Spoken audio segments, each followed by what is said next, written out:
Hello students, welcome to our tuition classes. ये हमारा 11th का आज 4th लेक्चर है। पहले मैं 3 लेक्चर्स आपको भेज चुका हूँ। अगर आपने मेरे पहले वाले 3 लेक्चर्स नहीं देखे हैं तो पहले वो देख लीजिए। लेक्चर्स आपको सीक्वेंस में ही देखते हैं। सो आइए आज हम 4th लेक्चर स्टार्ट करते हैं। हम अकाउंट की टर्मिनोलॉजी सीख रहे हैं। टर्मिनोलॉजी मीन्स कि आप अकाउंट का अल्फाबेट सीख रहे हो कि अकाउंट्स में जो यूज होने वाले वर्ड्स हैं उन वर्ड्स की मीनिंग क्या होती है। जब तक आपको वो नहीं आएंगे आप अकाउंट्स नहीं कर पाओगे। तो मैंने आज कुछ और टर्म्स लिखे हैं आपके सामने जो मैं आपको डिटेल में एक्सप्लेन करने वाला हूँ। तो आइए आज का लेक्चर स्टार्ट कर देते हैं। फर्स्ट मैंने टर्म लिखा है डेप्रिसिएशन। डेप्रिसिएशन को शॉर्ट में डैप भी बोलते हैं, कुछ टीचर्स उसे डैप भी बोलते हैं, शॉर्ट में वर्ड यूज किया जाता है। नाउ डेप्रिसिएशन की मीनिंग क्या होती है पहले वो समझते हैं। हम कोई भी एसेट्स जब परचेज करते हैं, नाउ एसेट्स क्या होंगे, तो उन एसेट्स में कुछ एसेट्स ऐसे होते हैं, एसेट्स मींस प्रॉपर्टी, कुछ एसेट्स ऐसे होते हैं जिनकी वैल्यू इंक्रीज होती रहती है। For example land and building हमेशा वैल्यू इंक्रीज होती रहती है। हाँ, शॉर्ट टर्म के लिए कभी रिसेशन आ गया तो थोड़ी रिड्यूस हो गई, बट ओवरऑल इंक्रीज होती रहती है। गोल्ड है, गोल्ड का वैल्यू भी इंक्रीज होता रहता है। तो यहाँ पर हम डेप्रिसिएशन में बात करेंगे जो एसेट्स डिक्रीज होती जाती हैं, मींस उनकी वैल्यू जो है वो कम होती जाती है। तो ऐसे कौन से एसेट्स हैं जिनकी वैल्यू डिक्रीज होती जाती है? तो सबसे पहले मैं यहाँ पर लिख रहा हूँ फर्नीचर। ना फर्नीचर की वैल्यू देखिए, जब भी आप न्यू फर्नीचर बनवाते हैं, फॉर एग्जांपल आपने 5 लाख रुपीस खर्च किए, न्यू फर्नीचर बनवा दिया। अब उस फर्नीचर की वैल्यू जो है आपकी एवरी ईयर कम होती जाती है, रिड्यूस होती जाती है। तो जो वैल्यू रिड्यूस होती है उस वैल्यू को अकाउंटिंग लैंग्वेज में बोलते हैं डेप्रिसिएशन। एक और एग्जांपल के साथ समझते हैं। सपोज कीजिए कि आपने कार परचेज की 5 लाख रुपीस की, आपने कार परचेज किया 5 लाख रुपीस में। अब 1 साल के बाद उस कार को सेल कर रहे हो, तो क्या आपको 5 लाख पूरे मिलेंगे? ये पॉसिबल है कि आपको जो आप जैसे सेल करोगे वो आपको 5 लाख पूरे देगा? नहीं है। अब मानते हैं कि वो कार आपकी 4 लाख में सेल हो गई, तो 4 लाख आपको मिले। कार तो पूरी थी, कार में तो कुछ भी रिडक्शन तो नहीं आया था, बट फिर भी हमें 1 लाख रुपीस कम मिले। इस 1 लाख रुपीस को अकाउंटिंग लैंग्वेज में डेप्रिसिएशन बोलते हैं।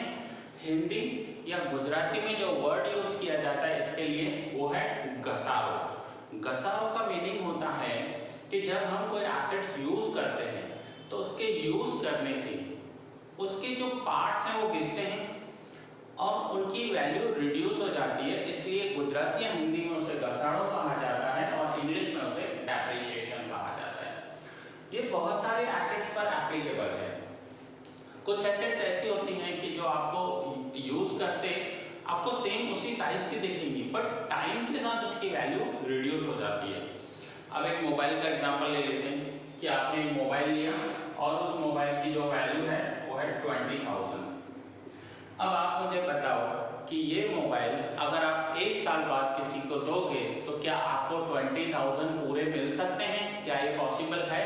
नहीं है। क्यों नहीं मिलेंगे? क्योंकि आपने उसे 1 साल यूज कर दिया है, अब वो सेकंड हैंड हो गया है, तो इसकी वैल्यू रिड्यूस हो जाएगी। सो एसेट्स में जो भी वैल्यू का रिडक्शन आता है उसे अकाउंटिंग लैंग्वेज में डेप्रिसिएशन कहा जाता है, घसारो कहा जाता है। अब ये डेप्रिसिएशन है क्या? तो ये डेप्रिसिएशन अकाउंटिंग लैंग्वेज में एक्सपेंस कंसीडर किया जाता है। ये हमारे बिजनेस का एक्सपेंस है। अब ये सिर्फ फर्नीचर कार तक नहीं है, बहुत सारे एसेट्स ऐसे हैं जो हम बिजनेस में रोज यूज करते हैं और उनके वैल्यूज रिड्यूस हो जाते हैं। एक और एग्जांपल देता हूँ मशीन्स का। फैक्ट्री में मशीन्स यूज होती हैं, प्लांट यूज होता है। अब वो प्लांट क्या होता है, सपोज कीजिए कि जब कंपनी स्टार्ट हुई थी तब उन्होंने 1 करोड़ रुपए का प्लांट लिया था और आज उसे 10 ईयर्स हो गए हैं। ना ध्यान से समझना, आपको जब कंपनी स्टार्ट हुई थी तो कंपनी ने प्लांट लिया था 1 करोड़ रुपीस का, बहुत बड़ा अमाउंट है, और आज 10 ईयर्स हो गए और कंपनी को अब 20 लाख ही मिल पा रहे हैं। तो ये क्या हो गया, प्लांट तो आज भी चल रहा है लेकिन उसकी वैल्यू जो है वो 20 लाख हो गई। तो 10 इयर्स के पीरियड में उस प्लांट की, उस मशीन की वैल्यू रिड्यूस हो गई। कितनी रिड्यूस हुई, 80,000। तो इसे अकाउंटिंग लैंग्वेज में हम डेप्रिसिएशन कहेंगे। बहुत सारे एसेट्स हैं जो हम बिजनेस में यूज करते हैं, फ्रीक्वेंटली यूज करते हैं, जिनमें से कुछ एग्जांपल्स मैंने आपको बताए। फर्नीचर की वैल्यू रिड्यूस हो जाती है, कार की वैल्यू रिड्यूस हो जाती है, मोबाइल की वैल्यू रिड्यूस होती है, हर एक इलेक्ट्रॉनिक आइटम की वैल्यू रिड्यूस हो जाती है। एयर कंडीशन है, उसकी वैल्यू रिड्यूस हो जाएगी। सो जिन एसेट्स का वैल्यू हमारे यूज करने से रिड्यूस हो जाता है, इवन मोबाइल है, कंप्यूटर है, लैपटॉप है, बहुत सारे एसेट्स ऐसे होंगे, तो वो जो वैल्यू रिडक्शन है वो हमारे लिए एक्सपेंस हो जाता है और उसे ही अकाउंटिंग लैंग्वेज में डेप्रिसिएशन कहा जाता है। सो होपफुली आपका टर्म क्लियर हो गया। अब अगर मैं सम्स करूंगा और वहां पर आपको बताऊंगा कि 20,000 के एसेट है बट उसका 5,000 डेप्रिसिएशन हो गया है, मीन्स आपको ये समझना है कि मैं बोलना चाहता हूँ कि अगर 5,000 डेप्रिसिएशन हो गया है मीन्स उसकी जो मार्केट वैल्यू है, जो उसका मार्केट वैल्यू है वो 15,000 हो गया है, 5,000 हमारा एक्सपेंस हो चुका है। सो ये है डेप्रिसिएशन। आप नोट डाउन कर लीजिए लेक्चर को पॉज करके, फिर हम आगे कंटिन्यू करते हैं। तो होपफुली डेप्रिसिएशन क्लियर हो गया। अगर किसी भी टर्म में कोई भी डाउट है आप मुझे कॉल कीजिए, मैं सॉल्व कर दूंगा आपके डाउट्स।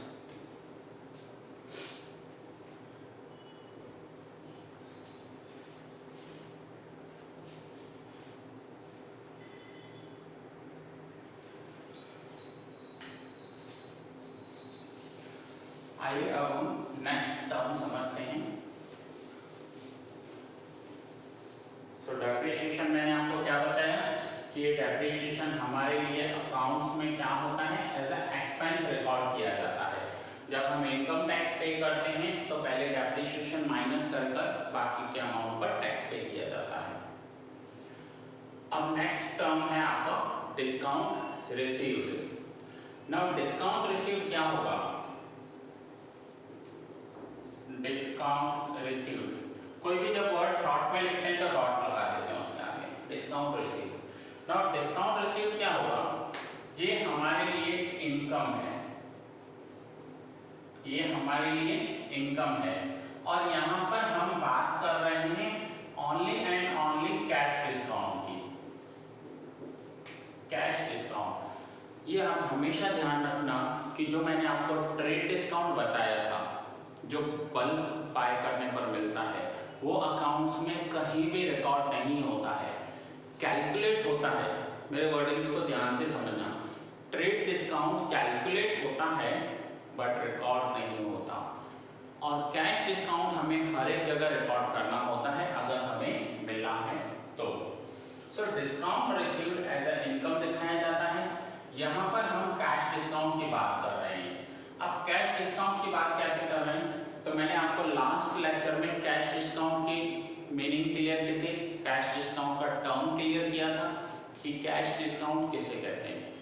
अगर हम कोई पेमेंट फ्यूचर में करने वाले हैं, अगर हम कोई पेमेंट फ्यूचर में करने वाले हैं बट उसके बदले अगर हम आज ही पेमेंट कर रहे हैं, ऐसा कोई पेमेंट है जो हमें 1 महीने बाद देना है बट हम आज दे रहे हैं और सामने वाला हमें कोई डिस्काउंट दे रहा है तो उसे कैश डिस्काउंट कहा जाता है। एग्जाम्पल के साथ समझते हैं इसे कि हमने गुड्स परचेज किए तो सामने वाले ने हमें 2 ऑप्शन दिए, एक है कैश का ऑप्शन, दूसरा है क्रेडिट का ऑप्शन।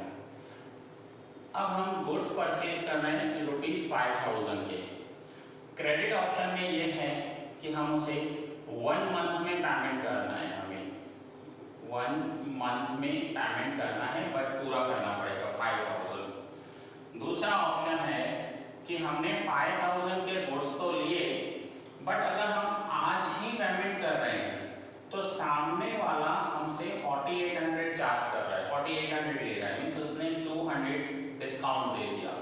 इस डिस्काउंट को अकाउंटिंग लैंग्वेज में कैश डिस्काउंट कहा जाता है और ये बिजनेस के लिए इनकम होती है। डिस्काउंट रिसीव्ड, डिस्काउंट मिलना ये बिजनेस के लिए इनकम होगी, बट कौन सा डिस्काउंट, फिर से मैं बता रहा हूँ, कैश डिस्काउंट, ट्रेड डिस्काउंट हम यहाँ पर नहीं लेंगे। ये कैश डिस्काउंट हमें मिला क्यों? क्योंकि हम 1 महीने बाद पेमेंट देने वाले थे, उसके बदले हमें ऑफर मिला कि आज के आज पेमेंट दे दो, तो 4800 देना है, और इसकी वजह से हमें जो डिस्काउंट मिलेगा उसे हम रिकॉर्ड करेंगे कैश डिस्काउंट में, और ये बिजनेस के लिए इनकम कंसीडर की जाती है। सो डिस्काउंट रिसीव्ड हमारे लिए क्या हो जाएगा? तो डिस्काउंट रिसीव्ड हमारे लिए इनकम हो जाएगा। ओके, क्लियर हुआ? नेक्स्ट करते हैं डिस्काउंट अलाउड। डिस्काउंट अलाउड इसी का ही रिवर्स रिकॉर्ड होगा। डिस्काउंट रिसीव्ड मींस हमें डिस्काउंट मिला है, और डिस्काउंट अलाउड मींस हमने किसी को डिस्काउंट दिया है। हमने किसी को डिस्काउंट दिया है, और अगर हम किसी को डिस्काउंट दे रहे हैं तो वो हमारे लिए एक्सपेंस हो जाएगा। कैसे एक्सपेंस होगा? इसी एग्जांपल के साथ समझते हैं। हम किसी को डिस्काउंट दे रहे हैं, अगर हम बिजनेस कर रहे हैं और हम किसी को डिस्काउंट दे रहे हैं मीन्स हम उनसे कम पैसा ले रहे हैं। पॉइंट को ध्यान से समझिए, हम डिस्काउंट दे रहे हैं मीन्स हम कम पैसा ले रहे हैं सामने वाले से। अगर हम कम पैसा ले रहे हैं तो वो हमारा एक्सपेंडिचर कंसीडर किया जाएगा। यहाँ पर भी सेम पॉइंट है, डिस्काउंट अलाउड हमारे लिए एक्सपेंस होगा, बट कौन सा डिस्काउंट रिकॉर्ड करना है हमें? कैश डिस्काउंट रिकॉर्ड करना है, ट्रेड डिस्काउंट नहीं रिकॉर्ड करेंगे।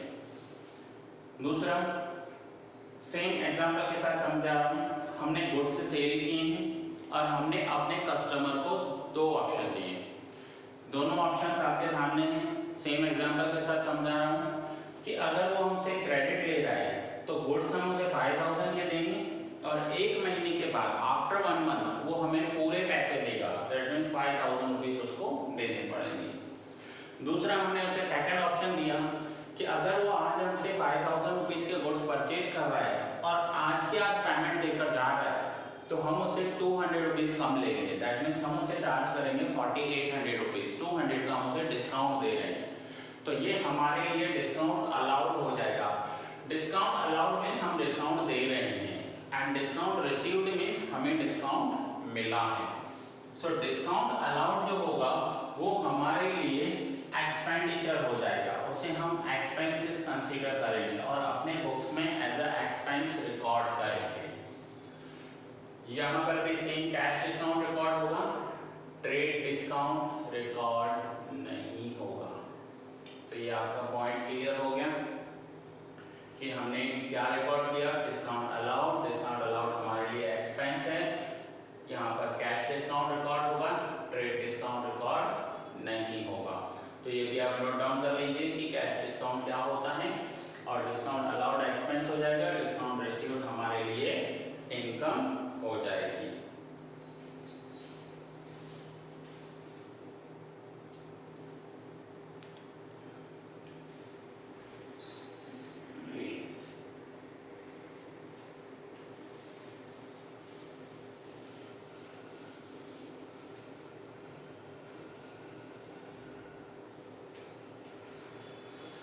नेक्स्ट टर्म में आपको समझा रहा हूं कॉस्ट। अब कॉस्ट किसे कहते हैं?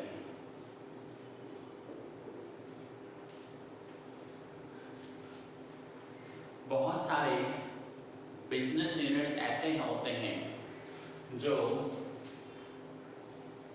रॉ मटेरियल में से फिनिश्ड गुड्स बनाते हैं। रॉ मटेरियल में से फिनिश्ड गुड्स का प्रोडक्शन करते हैं। रॉ मटेरियल में से फिनिश्ड गुड्स बनाने के प्रोसेस में जितने भी एक्सपेंडिचर्स होते हैं उन सबको कॉस्ट कहा जाता है, और ये मोस्टली यूज होता है मैन्युफैक्चरिंग यूनिट्स में। अब एक एग्जांपल के साथ समझते हैं कि रॉ मटेरियल में से फिनिश्ड गुड्स कैसे बनते हैं। मैं आपसे क्वेश्चन करता हूँ कि अगर कोई स्वीट्स बना रहा है, सपोज करो उसका बिजनेस है स्वीट्स बनाना, वो स्वीट्स बनाते हैं और बेचते हैं। अब स्वीट्स बनती किस में से है? तो आपका आंसर होगा कि स्वीट बनाने के लिए उन्हें यूज करना पड़ता है milk, then sugar, then dry fruits, इन सबको मिलाकर मिक्सचर कर कर स्वीट्स बनाते हैं। मीन्स इनका जो प्रोडक्ट है वो परचेज करते हैं milk, sugar and dry fruit को और सेल करते हैं स्वीट्स को। अब ये सब बनाते वक्त ये तीनों हो जाएंगे इनके रॉ मटेरियल, इसे हम अकाउंटिंग लैंग्वेज में कहेंगे रॉ मटेरियल। ये इनका रॉ मटेरियल हो गया। प्लस अब इन्हें ये बनाने के लिए वर्कर्स अपॉइंट करने पड़ेंगे। सो उन वर्कर्स को सैलरी या वेजेस देने पड़ेंगे, मीन्स लेबर चार्जेस देने पड़ेंगे, लेबर्स को पैसा देना पड़ेगा। अब इन्होंने रॉ मटेरियल परचेज किया, लेबर्स अपॉइंट किए, लेबर्स ने उसे प्रोसेस कर बनाया। ड्यूरिंग प्रोसेस भी बहुत सारे एक्सपेंडिचर्स होते हैं, जैसे फॉर एग्जांपल ये गैस सिलेंडर यूज कर रहे हैं उसका एक्सपेंडिचर होगा, जिस प्रेमाइसेस में बना रहे हैं वहाँ इलेक्ट्रिसिटी चाहिए उसका एक्सपेंडिचर होगा, और फिर लास्ट में जब प्रोडक्ट बनकर तैयार हो जाता है तब उसे पैक करना पड़ता है, तो पैकिंग के लिए बॉक्सेस की ज़रूरत पड़ती है। तो एक रॉ मटेरियल को फिनिश्ड गुड्स बनाने के लिए जितने भी एक्सपेंडिचर्स किए जाते हैं उन एक्सपेंडिचर्स के टोटल को कॉस्ट कहा जाता है, जिसे हम टोटल कॉस्ट बोलते हैं। सो फिर से मेरी वर्डिंग्स को ध्यान से समझना। रॉ मटेरियल से लेकर फिनिश्ड गुड्स बनाने के लिए इस पूरे प्रोसेस में जितने भी एक्सपेंडिचर्स किए जाते हैं, जितने भी एक्सपेंसेस किए जाते हैं, उन एक्सपेंसेस और raw material means raw material का भी टोटल लेंगे, एक्सपेंसेस का भी टोटल लेंगे, इन सबको प्लस करेंगे, उन सबके टोटल को कॉस्ट कहा जाता है अकाउंटिंग लैंग्वेज में। हम बोलेंगे कि हमारा कॉस्ट इतना हुआ। सो ये सिर्फ ऐसे में नहीं, इसमें नहीं यूज होता है कि सिर्फ हमने स्वीट्स बनाई, ऐसे बहुत सारे प्रोडक्ट्स हैं, बहुत सारी फैक्ट्रीज हैं। सपोज करो एक फैक्ट्री बिस्किट्स बना रही है, तो उनका परचेज क्या होता होगा, रॉ मटेरियल परचेज करते हैं और सेल क्या करते हैं, तो परचेज का प्रोडक्ट अलग है और जो सेल कर रहे हैं वो प्रोडक्ट अलग है, तो इसे कहते हैं कॉस्ट। सो एक तो कॉस्ट यहाँ पर यूज होता है, दूसरा कॉस्ट कहाँ पर टर्म यूज होता है उसे भी समझ लेते हैं। आप नोट डाउन करते जाइएगा पूरा। अब दूसरा कॉस्टिंग कैसे कहते हैं, कॉस्ट क्या होगा। सपोज कीजिए कि हम बिजनेस कर रहे हैं मोबाइल्स का या टी शर्ट्स का, मीन्स ऐसा कोई प्रोडक्ट जिसे हम परचेज भी करते हैं और सेम सेल भी करते हैं, जहाँ पर ऐसा प्रोसेस नहीं होता, और हम वो परचेज करते हैं किसी अदर कंट्री गए, चाइना गए और वहाँ से परचेज कर कर लेकर आए। अब हमने चाइना से टी शर्ट परचेज की थी 500 रुपीज़ में। उस चाइना से टी शर्ट को इंडिया लेकर आने के लिए हमने कैरेज पे किया। कैरेज क्या होता है पहले आप वो समझ लीजिए। कैरेज मीन्स चाइना से जो टी शर्ट्स हैं वो एक कंटेनर में लोड होकर इंडिया आएंगे, और वो कंटेनर किस में लोड होकर आता है, तो वो शिप में आता है, तो शिपमेंट देना पड़ेगा, मीन्स कैरेज देना पड़ेगा। सो वो जो एक्सपेंडिचर किया हमने वो हमने दिए 200 रुपीज़। अब जब इंडिया में गुड्स आते हैं तो गवर्नमेंट कस्टम टैक्स चार्ज करती है। अब हमने कस्टम टैक्स दिया 200, और फिर उन गुड्स को अपने प्रीमाइसेस तक गोडाउन तक लाने के लिए हमने कुछ अदर चार्जेस पे किए 100 रुपीज़। अब देखिए टी शर्ट थी कितने की और हो कितने की गई। 500 में हमने चाइना से ली थी, फिर शिप में लोड होकर आई, शिप के चार्जेस दिए, गवर्नमेंट को टैक्सेस दिए एंड अदर चार्जेस दिए, क्लियरिंग चार्जेस एक्सेट्रा। अब इन सब के टोटल को करेंगे तो हमारी टी शर्ट थी 500 की, बट हमने टी शर्ट को परचेज 500 में किया था, ये परचेज प्राइस हो जाएगा, बट हमारा कॉस्ट कितना हो गया, तो कॉस्ट हो गया हमारा 1000 रुपीज़। तो जब हम गुड्स परचेज करते हैं और परचेज के अगर कुछ एक्सपेंडिचर्स हो रहे हैं तो वो भी हम उस कॉस्ट में ऐड कर देंगे, उसकी प्राइस में ऐड कर देंगे, और हमारा जो टोटल आंसर होगा that will be our cost. So term clear हुआ, कॉस्ट किसे कहते हैं, हमने गुड्स परचेज किए प्लस परचेज करने के सारे एक्सपेंडिचर्स उसमें हमें ऐड करने पड़ते हैं। That is our cost. तो नोट डाउन कर लीजिए कॉस्ट क्या है।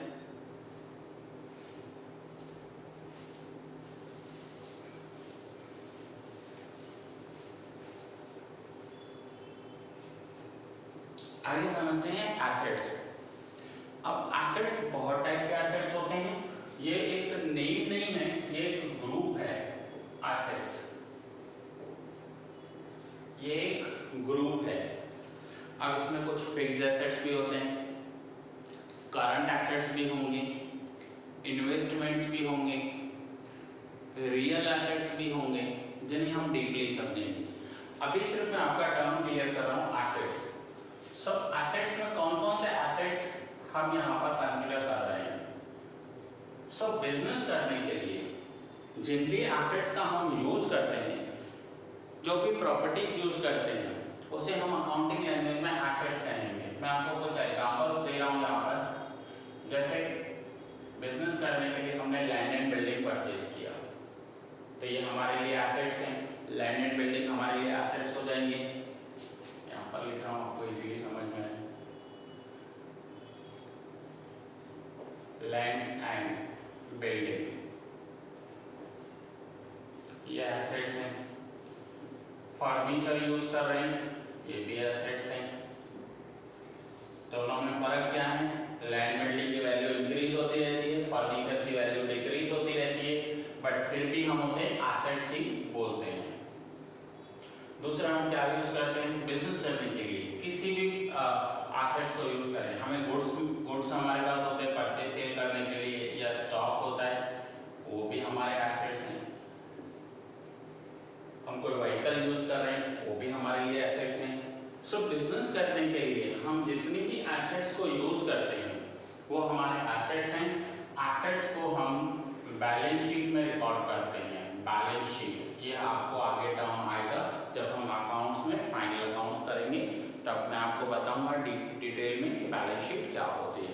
अभी आप ये समझो कि लैंड बिल्डिंग है, फर्नीचर है, गुड्स स्टॉक है, कैश, इन्वेस्टमेंट, ये सारे हमारे एसेट्स होते हैं।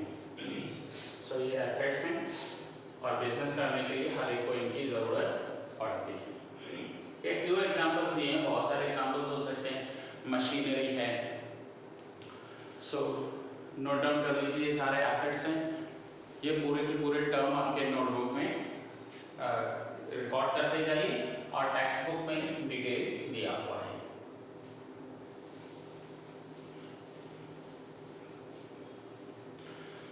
आगे हम नेक्स्ट टर्म समझ रहे हैं लायबिलिटीज।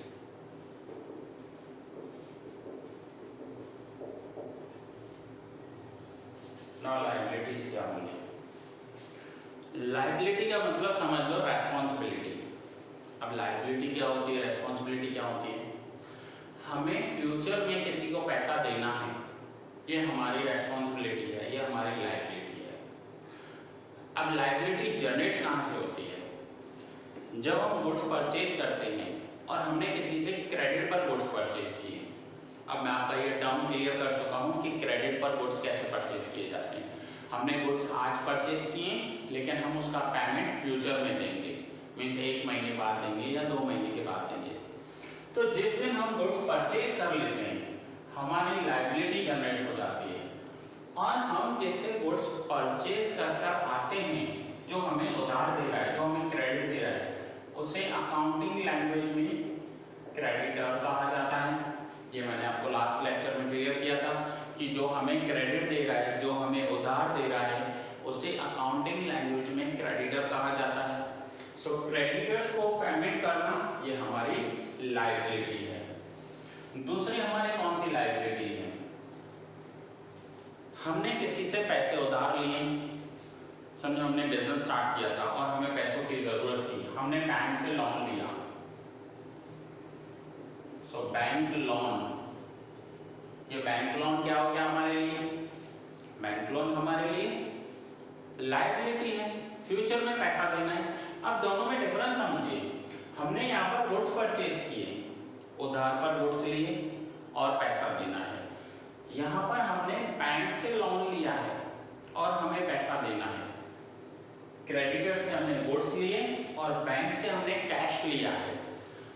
दोनों से अलग अलग लिया है हमने, यहाँ गुड्स लिए, यहाँ कैश लिया, बट दोनों को फ्यूचर में पेमेंट करना है। और दोनों को जो फ्यूचर में पेमेंट करना है ये हमारी रेस्पॉन्सिबिलिटी है, ये हमारी लायबिलिटी है। सो अकाउंटिंग लैंग्वेज में जब भी हमें फ्यूचर में पेमेंट करना है ये हमारे लिए लायबिलिटी बन जाता है, ये हमारे लिए लायबिलिटी होती है, हम टाइम पर पेमेंट करें। लायबिलिटी को आप हिंदी या गुजराती वर्ड अगर समझो तो उसे जवाबदारी समझ ले कि हमारी ये जवाबदारी है कि हम पैसा फ्यूचर में उन्हें दें और टाइम पर दें। सो लायबिलिटीज का मीनिंग क्लियर हुआ कि जो पेमेंट हमें फ्यूचर में देनी है, जो पैसा हमें फ्यूचर में चुकाना है, पैसा पे करना है, उसे हम अकाउंटिंग लैंग्वेज में लायबिलिटीज बोलते हैं। और लायबिलिटीज भी बैलेंस शीट में रिकॉर्ड होती हैं। और भी बहुत सारे एग्जांपल्स हैं लायबिलिटीज के जो हम आगे सीखेंगे। सो क्लियर हुआ लायबिलिटीज क्या है, फ्यूचर में जो हमें पैसा देना है।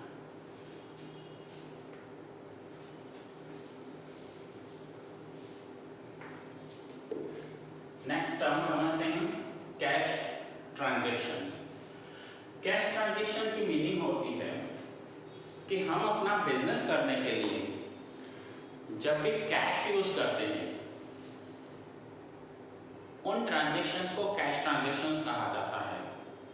एग्जांपल के साथ समझते हैं, मैं गुड्स परचेज करने गया और मैंने क्रेडिट नहीं ली, मैंने कैश पे कर दिया, उसी वक्त पेमेंट करके आ गया। सो हम कहेंगे कि हमने कैश परचेज किया है। अब कैश परचेज की मीनिंग ये नहीं होगी कि आप उसे करेंसी दे रहे हो, आप उसे नोट्स दे रहे हो। सपोज करो आपने गुड्स परचेज किए और आपने सामने वाले को डेबिट कार्ड या क्रेडिट कार्ड से पैसा पे कर दिया, उस ट्रांजैक्शन को भी कैश ट्रांजैक्शन बोलते हैं। कैश ट्रांजैक्शन क्यों बोलेंगे? क्योंकि आपने गुड्स परचेज किए और पैसा दे दिया, आपने उधार नहीं रखवाया, आपने पैसा बाकी नहीं रखवाया, आपने सामने वाले से क्रेडिट नहीं ली, तो इन ट्रांजैक्शंस को कैश ट्रांजैक्शन ही कंसीडर किया जाता है। सो फिर से कैश ट्रांजैक्शंस मींस आपने गुड्स परचेज किए, आपने कैश पे कर दिया, आप डेबिट कार्ड से पे कर रहे हो, आप क्रेडिट कार्ड से पे कर रहे हो, या आप सामने वाले को चेक दे रहे हो। एनी हाउ पेमेंट करने का मेथड कोई भी हो सकता है, बट आपने उधार नहीं ली, सामने वाले से पैसे बाकी नहीं रखवाए, तो इसे कैश ट्रांजैक्शंस कहेंगे। सेम हमसे कोई गुड्स परचेज करने आया हमारा कस्टमर, अब उसने गुड्स परचेज किए तो वो हमें कैश दे सकता है, उसने हमें कैश दे दिया, ये हमारे लिए कैश ट्रांजैक्शंस होंगे। उसने हमें क्रेडिट कार्ड या डेबिट कार्ड से उसी वक्त पेमेंट कर दी, तो हम उसे कैश ट्रांजैक्शन कहेंगे। उसने हमें सेम डेट का मीन्स आज के ही दिन का चेक दे दिया कि ये लीजिए चेक, तो उसे हम कैश ट्रांजैक्शन कंसीडर करेंगे। बट जो चेक दे रहा है उसमें आज की ही डेट होनी चाहिए, करंट डेट का चेक होना चाहिए। सपोज कीजिए किसी ने गुड्स लिया हमसे और वो 3 महीने के बाद का चेक दे रहा है, चेक पर डेट लिख कर दे रहा है 3 महीने के बाद की, तो हम उस चेक को आज डिपॉजिट नहीं कर पाएंगे, उसे 3 महीने के बाद ही डिपॉजिट करना होगा, तो वो ट्रांजैक्शन कैश ट्रांजैक्शन नहीं होगा, वो ट्रांजैक्शन क्रेडिट ट्रांजैक्शन होगा। सो कैश ट्रांजैक्शन और क्रेडिट ट्रांजैक्शन में डिफरेंस क्या है कि जब भी हम गुड्स परचेज करने जाएं, हमने गुड्स लिए और उसी वक्त पेमेंट कर दी तो उसे कैश ट्रांजैक्शन कहते हैं।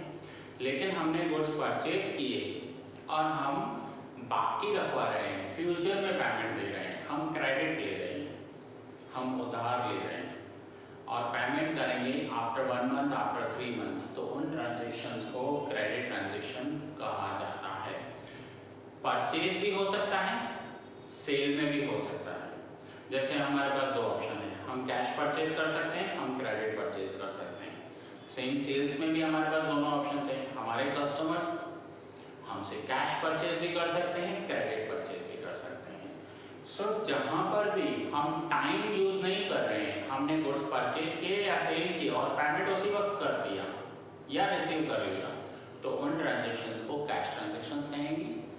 और दूसरी, जब हम गुड्स अभी परचेज कर रहे हैं या सेल कर रहे हैं और पेमेंट फ्यूचर में होने वाला है, तो उन ट्रांजेक्शन्स को अकाउंटिंग लैंग्वेज में क्रेडिट ट्रांजेक्शन्स कहा जाता है। सो दैट्स इट फ्रेंड्स, आज मैंने आपके कुछ टर्म्स क्लियर किए, 8 टर्म्स क्लियर किए, सारे आपको डिटेल में समझाएं।